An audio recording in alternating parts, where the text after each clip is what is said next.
Nothing. Perfect. Oh, my glasses. Do you want them? It's okay. Sure. Yeah, there's no need. It'll look good on my face. So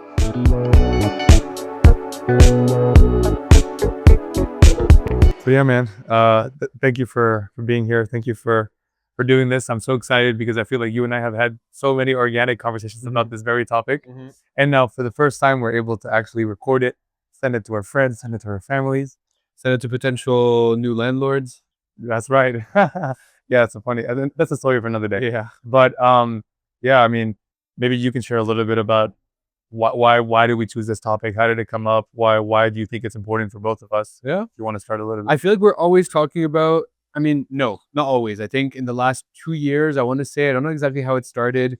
We got one of these guys and, started, I think it was right around the same time that both of us started paying more attention to our health. And I think naturally at our age and parts of our lives got really into being healthy and being accountable with our health. At the same time, I feel like whoever knows me now from these podcasts is like sick of me saying this, but I also have worked in data in the past, so I've professionally had to work on understanding how you can track things to better visualize them, to better understand them, to better address them. And so I think when we've put all these together, we've gotten really long conversations about this topic. And Yeah. I think it's something that we're really into. It's not a hassle, it's not a burden, something that brings us, I don't want to say happiness, but it brings us, satisfaction to be able to do this. And it's definitely been a topic that we're always excited to talk about. So Exactly. how will you would score, you know? Exactly. And like I think we'll get into that probably, but what these tools, at least from this perspective, do is try to create some sense of community so you can feel like you're doing this together. And so in the case of Whoop, first time we mentioned it, we see that we have the community thingy where we can see me and your dad, how we're tracking. So we'll get into that probably. I don't want to jump ahead. Yeah. I feel like it does make it into like a community thing. You're doing it with someone. It gives you accountability, but it also gives you something to discuss about. And Yeah. and Yeah, you're spot on. And I love it. feeling the thunder. I feel like we're gonna dive deep into the beingness of data, beingness of data tracking, just to name it something. But I love it because I find that it's like you said, and I think that the first part that I wanted to mention was how I think that especially, and I'm gonna bring it from the perspective of what I've noticed. I've had this now for, I mean, you were before me, and you were the one who inspired me to get the Whoop device, and I think that the thing that I've noticed the most that I've talked to you about, and actually what prompted us even doing this conversation was last week. I was telling you how if I only drink, if I barely drink anymore, now whenever I do have a drink or two, even just 2 beers, psychologically, I know that it's affected me to the point where the next day I'll wake up in my recovery or just of course, the way I'll be feeling might be fine, but I know that the number and the data that I'll see on the app is going to be much lower. So maybe we can talk a little bit about observation versus, optimization. And I don't know, what are your thoughts on that? No, definitely. Before we get into that, maybe like because you're talking about recovery, maybe we can set the tone in terms of like what is it that we're tracking, and in this context, but how can it be applied? And I'll maybe can kick things off. For me, what I like to track in my day-to-day life is my calories, for lack of a better word, which is just like your how much you're moving in a day. You can do that on your iPhone, or you can do this with a tracker. I like to also look at how I'm sleeping to get a sense of, am I accumulating debt? Am I sleeping well? Am I following like a good rhythm with when I'm going to sleep, when I'm waking up? So those are kind of what I'm looking at personally. Say, what about you? Me, I'd say more steps, sleep, performance, and consistency, and yeah, recovery. So I guess now that I know that what encompasses the recovery, the heart rate variability, the resting heartbeat, the resting heart rate, and then basically how much I've strained my body the day before and how good I'm sleeping. I think all those things. And journaling. And like journaling on the app, you mean? On the app or in person? Like, what are the things that you're tracking basically? Yeah, my thoughts, my feelings, the way I'm feeling in the day, the way I'm showing up. Yeah, all these things are together, right? But I think to then go back to what I was saying to you is that I've noticed that when it comes to journaling, even because the app itself has a built-in journal feature, I've noticed that now psychologically, when I know that night I'm going to be checking, or I'm going to be ticking the box of, I've had 2 alcoholic drinks, I just know the next day it's like, and now I think even before I even had those drinks, psychologically, it's affecting me to the point where I'm not going to drink. And I think even, Whoop released a study that said like they've helped reduce alcohol consumption by, I don't want to say the number because I don't remember, but by a lot. It was like a big number, just because psychologically the being and the human now knows like, oh, I don't want to track it because I know that when I track it, usually the next day, of course it affects your heart rate. Of course it affects it. So obviously the next day your recovery is going to be some significant lower. Now, obviously we'll get into like, okay, should we let that number affect us and not enjoying our lives or drinking? That's a different story. But for now, that's where like I that's a little bit where I'm at. Yeah, and I'm asking what you're tracking because I think a lot of the times what I like about choosing myself and having that selection process of what I want to care about, you can't improve something if you're not aware of it, right? Nice. So that's why I think each person has their own metrics or tracking system, their own information that they want to keep a hold on. Some people it is health data, but for some other people it could be like their weight, or it could be the meals that they've had a specific day. Like everyone has their own metric, but I think the first step is super important is to recognize that you cannot improve something if you're not looking at it. And so that's why I think you and I, for example, differ exactly in the what, but at the end of the day, you get to choose what is it that you want to focus your energy on, and you can't focus on everything. You can't be tracking everything, and like you said, we'll get into that. But that's why I find the first step. They even teach you this when we're talking about like machine learning algorithms that in businesses or in technology. Like you have to first collect the data, you have to look at it, you have to think about it, which is like analyze, process, and then you get to act. And I think a lot of people think that you can kind of make decisions on yourself without having the first two, and you can. There's instinct. We'll also get into that. You can trust your own body, but Yeah. understanding that you're able to only really improve whatever you have a baseline for, whatever you're tracking, is what got me first into these devices, is because I was able to set a baseline, understand my pattern, and then say, okay, I want to improve this, or I don't care about this, I will just let it be, or I think this is fine, I will not touch it. Okay. That's like, I feel like what the takeaway from what you just said is I think there's a lot of golden nuggets. And the part that I think stands out to me, correct me if I misheard you, but is that we can't correct or we can't work on what we have what we can't observe, Yeah. right? And I think again, what I'm taking also from here and the way I've been applying it in my life is it's observation. Yes, I'm aiming to optimize my health span. I'm aiming to optimize my health overall, my well-being, but it's more about observing it and not like letting it dictate so much. And again, maybe we can start transitioning into that a little bit, but do you feel that, I mean, what has been the ways that let me put it this way. How have you in your life made sure that it's more of a game for you? When I say playing the game, enjoying the game, it's not like, it's like you lose the game, it's not the end of the world. Yeah. Instead of it being like failure, Yeah. punishment, or I can't believe my recovery is 20%. I don't deserve to do anything today. Again, it's an extreme example, but how do you gamify it? Yeah.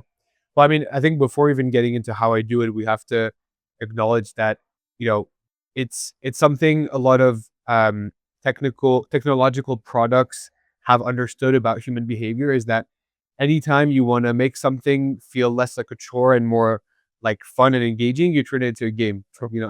We like playing games. It makes it more fun. It takes like you said, not necessarily the failure. We'll get about this because you can fail at a game. You can be bad at a game, but it takes the like chore out of it. It makes it a bit more engaging. So when we think of things like streaks, or being able to play with, like, we have this on Whoop, you have like a rank community, yeah. So clearly gamifying it is a good thing in the sense that it helps you engage to it. I think it has a lot of value. I think for me personally, I'm someone who gets a lot of satisfaction from seeing like a streak or day 3, 4, or like just being able to see how you go up and down following like a baseline or a target. Like I showed you today with my recovery, exactly, right? like How happy was I? super happy. Yeah. That's what it's about. And so to go back to your initial question before getting into the failure part, I think it's important to have fun with it, and that's kind of the essence of gamifying it. Now, on the flip side, it can become more like an obsession, and that's where you have to find the balance. But how have you found this game? Like, do you feel like it's like something fun, or? I feel like I'll say more from the lens of headspace, because now I'll put it this way. I think 2-3 months ago, I was meditating, but like just not in to the frequency that I would have wanted to. And as I've shared a lot already on my newsletters, and I've shared with you, I used to have a lot of neck and back pains. Yeah. And I went to every single physio in the city, and they all told me the same thing of, more physio is not going to help you. You need to learn to slow down. Literally learn to meditate, preferably before you go to bed. But if you can do it in the mornings, just learn to take time to yourself to meditate. because you're going to get used to slowing down and being okay with 10 minutes where you don't want to change anything. It just is what it is. And I feel like that really stayed with me because I was always seeking to control. And anyway, this is a whole different story now, but what I'm trying to say is, so I had this intention of I want to meditate more. And at the beginning, obviously, when you start any new habit, when you start any new behavior, it was tough. But Headspace really helped me. And again, no, we're not promoting anything here, by the way. Not Headspace, not. It might feel like it, but or not. Unless they want to reach We're out to promoting us. self-care. We're promoting self-care, self-love, and self-trust, right? But I think that what the app helped me a lot, and the gamification of specifically that one, was seeing that streak going up, and not only the streak, also seeing the amount of minutes. So, like for example, last week I was like 380 minutes since I started. Now I'm at 450. And I'm like, damn, like this, I cannot wait. I'm gonna probably make a newsletter one day when I reach like 3 minutes, you know. And I'm like, that's pretty cool. And again, not to brag, not to boast, but it helps me be like, can I not, like, I think the way I see it, I guess in my experience, not my opinion, but my experience is, I just need 10 minutes, like to just make, like, to keep that streak going. Am I not willing? Like, does my life, does my body, does my being not care? Like, is it not worth 10 minutes of my day? Like, can I stop what I'm about to do just to do 10 minutes? That's the intention of turning it into like a game, because it makes it simple, it makes it trivial, and it makes it more engaging. And it absolutely is the purpose of having that reflection of being like, okay, well, I could accomplish something, like I can get that, you know. Sometimes some apps, they have like rainbows, congratulations, Satisfaction of thinking you're 100%. And they've tapped into this, and I think it's great. I think obviously on the flip side, and I think now's the right time to move into this, is that it's easy to get competitive. And I think when I talk to people who are competitive, usually people are the most competitive with themselves. And so if you're playing a game against yourself, you can be quite harsh on yourself. And I think I had this kind of, I kind of reached a point where with my sleep, for example, I was getting really critical, and I was like, you know, letting kind of, oh, I didn't sleep. You know, you wake up and you're like, you know, you haven't slept much, and because you feel it, where you didn't sleep well. Let's say you go out and you sleep like 5-6 hours, like that's on the high side. Like you feel bad, but then you look at your tracker and you look at the stats, and you know, you can see the red, and those are all also elements of the gamification. Like you see your sleep was in red and all these things, and it can just like spiral you in that direction. And so I think more so than getting hung up on when you fail at the game is more like celebrating the win. But it's a tough balance. Like, you know, we've discussed about this a lot. I think I was getting a bit too obsessive with my numbers and the stats point where you wouldn't even wear it, because I was like, I don't, you know, there's like, I would go out and come home at like 3-4 a.m. and I would take off my whoop and be like, I don't want to know tomorrow because I know I'm going to sleep poorly. But that's kind of, you know, a way of that I was able to handle it, and that's fine. Like, you can also listen to your own body, but and remove it. Being tolerant and finding the right balance between accountability, but also caring and being thoughtful of yourself, is something that it goes against the nature of a game.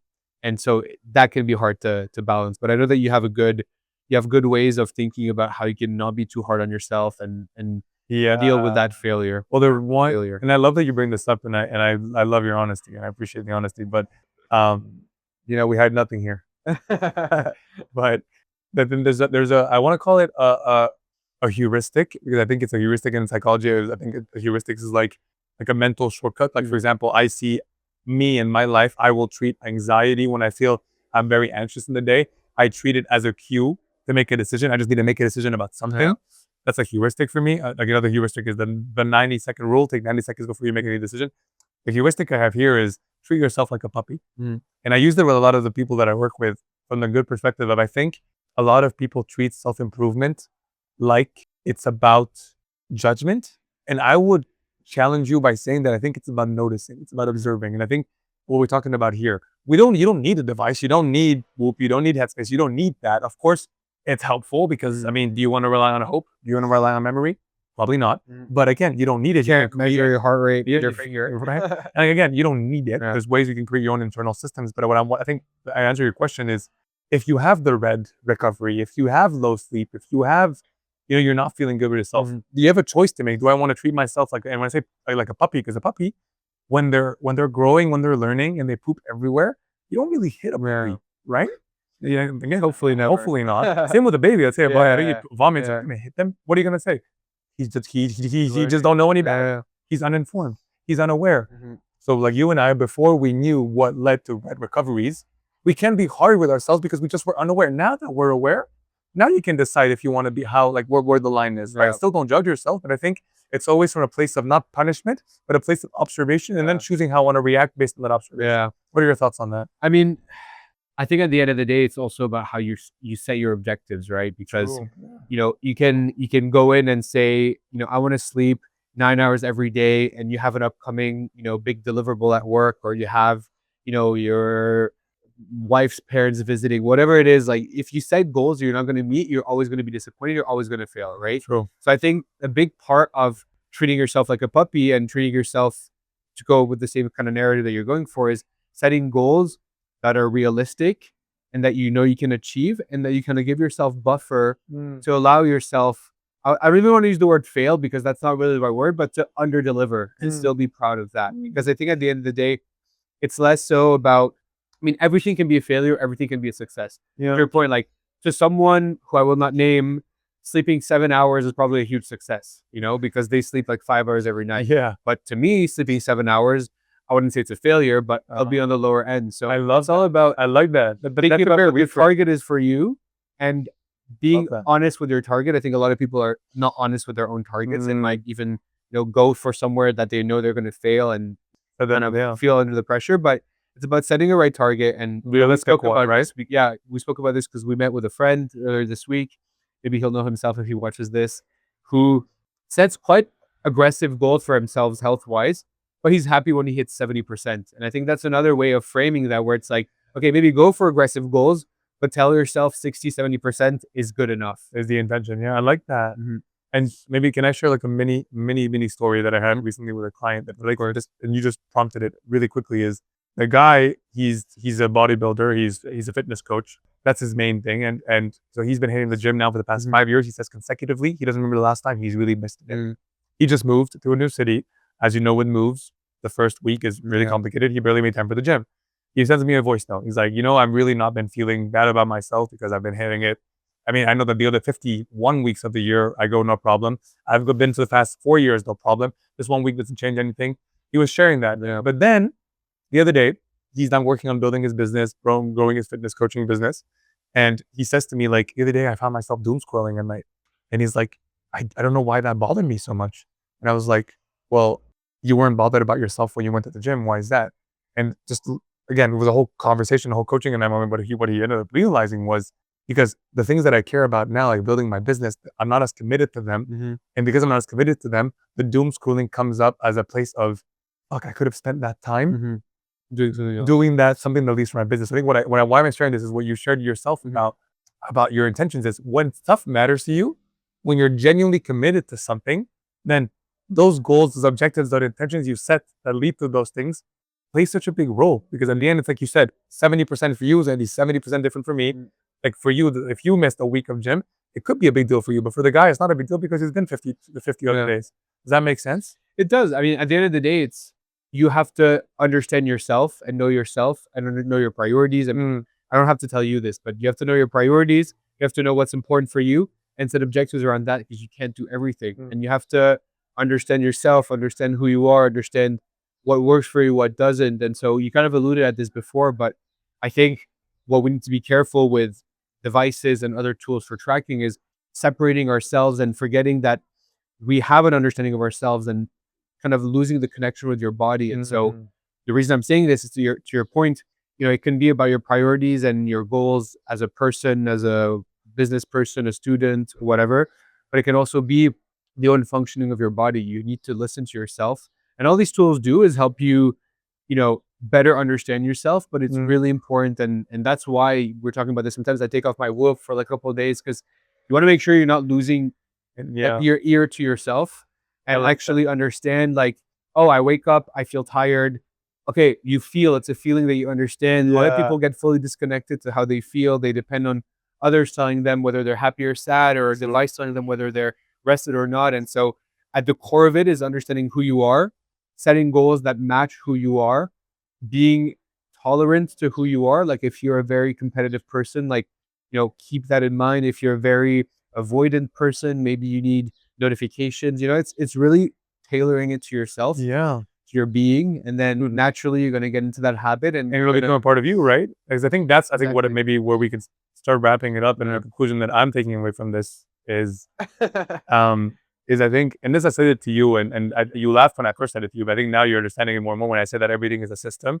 And in this specific case, this is a system, right? At the end, you're building a system, and I think the current systems you have in place are just perfect for the results you're already getting. Right? So if you're someone who's listening to this and you're genuinely not happy with your health, not happy with your sleep, not happy with the amount of meditation you, with the amount of meditation you do, with the amount of The person needs to meditate. let's say you want to do more of X. I think start setting a system that will help you do more of that. And this is where these devices, I think, is they're here to supplement, they're here to complement, they're here to amplify you, but not. It's like AI. They're not here to replace you. It's really that. But you said to yourself, I think it's good that Jad will test me, and he'll be like, before you check your score, how are you feeling? Yeah. What do you feel? And I like, but also for me, and I want to say again, what I do is I don't check my scores up to like I think an hour and a half to sometimes 2 hours into my morning, maybe at least an hour. So I think at least I let myself I let myself don't touch my phone an hour into my morning. That's the system that I have for me because I don't like starting my day off the roof. So I think at the end, I think it's a system towards self-trust, right? Towards building that identity of commitment, of right. Even the app, it has a button that says, "Do you want to commit to a weightlifting activity today?" I press commit, and something about just pressing the fucking button now makes you want to show up and be like, I told my Whoop I was going to be there. Now I want to be there. Now, do I need that always to show up? No, but you can start setting your own systems with yourself too. And I think it's finding that balance. What would you say you're taking away? So much. No, I think I would actually challenge what you said about the tools are there to, I don't know exactly you said, to complement. I think, no, they're actually there to give you that structure that you might not know how to set up. Like, I mean, here we're talking about, Whoop and Headspace, but there's some, for example, some workout apps that, you log into workouts that you did because you can actually track your progress, but it's allowing you to get the discipline of thinking about how many reps did I do, how many exercises did I do. So I think it provides you the skeleton of the structure, and you could rely on it forever for the rest of your life and use it. And as long as the app doesn't go bankrupt, like you have it there. But a lot of the times what ended up happening, like what I've done with workout apps is I use it as inspiration, a skeleton, and then I'll build my own system. I have my notes app for my workout or whatever it is. So what I'm trying to say is these tools are there either to complement or to just kind of kickstart and give you direction in the system that you want to build and use. But then I would say then you need to make sure that it's complementary to you and that it's not your sole, you're not relying solely on that and you're not defined by this. And if for whatever reason there's an outage and you lose access to the internet, you can still be like, oh, I'm still going to go work out and feel like, okay, this is I don't need to track it. Exactly. And so that's my takeaway. Like as someone who, I've had my issues with my Whoop, like I still wear it after like a year and a half. So I like it. I think it's more about understanding what is it that's valuable to you? What is it that you want to track? What is it that you want to improve? And then using those tools, whether it's the Whoop or a journal or an app or a friend, keep you accountable and, kickstart that journey, if you will, and then find a way to not depend on it and rather it be complementary to who you are and integrate this into your everyday life, your behavior. I love it. I think what we practice, we become. And that's the conclusion, I think. And why I always mention being is because I think being implies choice.